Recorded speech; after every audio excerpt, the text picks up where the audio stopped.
Objectionable काम नहीं है। जो ड्रामा कर रहा है वो ठीक नहीं है। क्या काम है 4 घंटा तक वहाँ जाकर घर में जैसे कपड़ा पहनता है उस करके क्या है सब क्या ड्रामाबाजी नहीं। वहाँ ईवीएम टेम्पर हो जाएगा, वो चेंज हो जाएगा। इतना बड़ा गाड़ी लेकर गया, वो गाड़ी में आपका वॉशरूम था, ये था, क्या प्लानिंग था। वहाँ धरना प्रदर्शन करके बंगाल में जो जनता ने जो अपने राय दे दिया, वो राय को चेंज करना ये कि क्या है उनका, ये ठीक नहीं है। तो सुनने वाला नहीं है, हारने वाला है। करने दीजिए, 2-3 दिन और करेगा। बंगाल में चेंज हो रहा है, सबको पता चलेगा। आंकड़ा क्या होगा, कैसे होगा, वो तो 4 तारीख को आ जाएगा दोपहर तक। लेकिन चेंज हो गया है तो सबको पता है। नया सरकार आया है, बीजेपी सरकार आ रहा है। दादा, डेट डिक्लेयर होने के बाद ममता बनर्जी का जो मूवमेंट है, क्या लगता है आपको, बीजेपी के उनसे डर गया? बीजेपी से क्या ममता बनर्जी बीजेपी से डर गया? जो मूवमेंट है उनका। नहीं, आप लोग खुद एनालिसिस कीजिए ना। तो मीडिया तो खुद देखिए, उन्होंने कभी सुबह 7-7:30 बजे से चुनाव का दिन घर से नहीं निकलता। दिस इज पहली बार। उन्होंने 7-8 बार एमपी चुनाव लड़ा, 3 बार 11, 16, 21, 4 बार असेंबली चुनाव लड़ा। तो उनका जो स्वाभाविक आचरण है उसमें तो बहुत फर्क पड़ रहा है। जो ड्रामाबाजी काल रात 8 बजे से लेकर 1 बजे तक नेताजी इंडोर स्टेडियम में, सखावत में, बालीगंज में, ये ड्रामाबाजी किया किस लिए? ये कभी ईवीएम टेम्पर हो सकता है, कभी ईवीएम चेंज हो सकता है। उसमें नंबर है, वीवीपैट है, उसका पूरा सिस्टम होता है। 17C फॉर्म में उसका नंबर लिखा हुआ है। काउंटिंग शुरू होने के पहले वो सब नंबर मिलाना चाहिए। सब पार्टी का उनका जो सीलिंग है उनके ऊपर स्टैंप है। हर पोलिंग एजेंट का सिग्नेचर है। ये क्या है? वो तो बाहर में बारिश हो रहा है और तो खींच मेरी फोटो। दादा, वो ये भी कह रही है कि भवानीपुर में बाहर से गुजरातीज भी आए हैं, क्या कहेंगे? भवानीपुर तो भारतीय है। तो चुनाव में 6 PM का बाद सब लोग सभी भारत के एरिया में जा सकता है। और रिश्तेदार में घर में था तो चुनाव का दिन 7 बजे से सुबह 7 AM to 6 PM उनका तो पिक्चर नहीं है, वो तो है काल का पिक्चर। यहाँ भवानीपुर क्षेत्र में बहुत सारा गुजराती रहता है, सबको पता है। और गुजराती लोग ने इस बार 85%, 86% वोटिंग भी किया है पहली बार, ये भी सबको पता है। और 99% वोट बीजेपी को मिला, ये सबको पता है। वो सब गुजराती को गाली देता है और बांग्लादेशी मुसलमान को दामाद बताता है। एक आखिरी सवाल, ममता बनर्जी के साथ फिरहाद हकीम अंदर में गए ममता बनर्जी के साथ, तो ये वायलेशन नहीं है? कोशिश किया लेकिन उसको सेंट्रल फोर्स ने रोक दिया।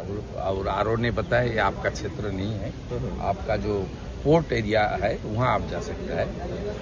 फाइनली जो क्लोज प्रॉक्सिमिटी है 3rd फ्लोर में, उस तक 2nd फ्लोर में उस तक नहीं जा पाया। सब निगरानी था वहाँ। बीजेपी का इलेक्शन एजेंट, बीजेपी का जो लड़का लोग बाहर में 4 आवर्स करके जो उन्होंने आई कार्ड लगा के सिक्योरिटी के काम कर रहा है, निगरानी का काम कर रहा है, वो लोग सब हर पल का जानकारी बीजेपी का पास था, प्रत्याशी का पास था। बीजेपी वर्कर भी अलर्ट था। जब गलत तरीके से एक मॉडर्न वॉशरूम, गाड़ी में वॉशरूम ही था, गाड़ी में ईवीएम पीवीएम कुछ नहीं था, लेकिन उस गाड़ी वहाँ लेकर जाना तो बहुत गलत है। और कैंडिडेट इस तरीके से 2 दिन 3 दिन का प्लान लेकर धरना देगा, प्रदर्शन करेगा, तो सब अरेंजमेंट करके कलकत्ता पुलिस को हेल्प लेते हुए तो जो किया था प्लानिंग, वो प्लानिंग पूरा खत्म हो गया। और ममता बनर्जी तो अपने इलेक्शन एजेंट के ऊपर भी ट्रस्ट नहीं है। अचानक वहाँ वैश्वनाथ चटर्जी को चेंज करके एक काउंसिलर असीम बोस को एजेंट बनाना पड़ा। सब मिला के ममता बनर्जी सी इज लूजिंग हर ग्राउंड, हारने वाला है, इसलिए ज्यादा तो बोलने का कोई जरूरत नहीं है। কি দেখলেন ব্যবস্থাপনা? প্রথম কথা হচ্ছে 4 ঘন্টা কোন ক্যান্ডিডেট বা ইলেকশন প্রক্সিমিটিতে অ্যালাউ করা উচিত। এনারা সম্মান দিয়েছে, আমি আরো বা এখানকার ইনচার্জের এগেন্স্টে কমপ্লেন করবো না, কিন্তু ওনারা যেটা করেছেন হ্যান্ডবুকের বাইরে করেছে। যে কেউ থাকতে পারে নিচে, সিসিটিভি মনিটরিং আছে, তার সামনে পারমিসেবল, প্রত্যেকটা পার্টির 4 জন করে পারমিসেবল তারা থাকতে পারে। আমাদেরও আছে, অন্যদেরও আছে, বেশ কিছু ইন্ডিপেন্ডেন্ট এজেন্টরাও সব আছে, যারা ক্যান্ডিডেট এরা সব আছে, প্রত্যেকেই আছে। আর আমাদের যেটা ক্যান্ডিডেট বা ইলেকশন এজেন্ট করতে পারে with the proper permission from আরও আমরা ভিজিট করতে পারি। যেমন আমি গেলাম 5 মিনিট ভিজিট করলাম, সব ঠিকঠাক আছে কিনা দেখে চলে এলাম। কিন্তু এগুলো যেগুলো করা হয়েছে, উনি কালকে পরিকল্পনা করে বাড়িতে পরার মতো শাড়ি পরে এখানে এসেছিলেন, উনি এখানে থাকতেন। উনার এটা একটা বদভ্যাস আছে, ধর্ণা দেওয়া, বসা। ওই যেহেতু ওনার জন্য 5 স্টার হোটেলের ওয়াশরুম এসেছিল, ওইটা বিজেপি কর্মীরা তাড়িয়ে দিয়েছে, ওই জন্য উনাকে পালাতে হয়েছে। উনি পরিকল্পনা করে এসেছিলেন এখানে, হাঁটছেন 4 তারিখে, ততক্ষণ বসে থাকবেন। শুভেন্দুদা দুটো বিধানসভার 15টাতে রিপোলের নির্দেশ দিয়েছে, যেমনটা আপনারা চেয়েছিলেন। 4 घंटे बैठी रही, लोग नहीं आए।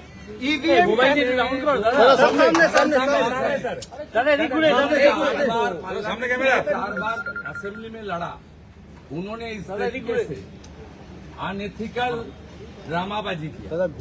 इसका कोई आधार नहीं है, झूठा बात है, पूरा झूठा बात, ये हो ही नहीं सकता। दादा एकाधिक केंद्र पुनर्निर्वाचन कृपा करके शांति विराज करे, सब अच्छा रहे। चुनाव हो गया है, काउंटिंग में सब लोग को आना चाहिए। जनता जिसको जनादेश दे दिया उसको स्वीकार कर लेना चाहिए। बंगाल बर्बाद हो गया है 15 साल, पोस्टपोल वायलेंस हुआ 2021 में। इस बार सबको शांति रखना चाहिए। जो तीखी नोक झोंक चुनाव का दौरान हो गया है उसको खत्म हो जाना चाहिए। कोई नेता के ऊपर नहीं चोट होता। हम लोग का, मेरा पास सीआरपीएफ सिक्योरिटी है, ममता जी का पास 1-1.5 हजार राज्य सुरक्षा बल है, सब है, लेकिन हम लोग को तो कुछ नहीं होता। बुलेट प्रूफ कार है, आम जनता को नुकसान पहुंचाता है, आम कार्यकर्ता का ऊपर आघात होता है। कृपा करके बंगाल में शांति बनाए रखे।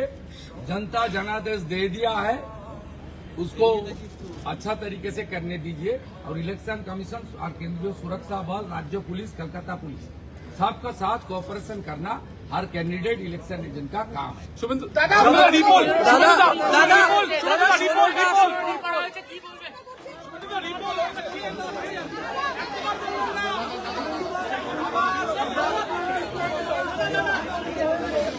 I visited the control.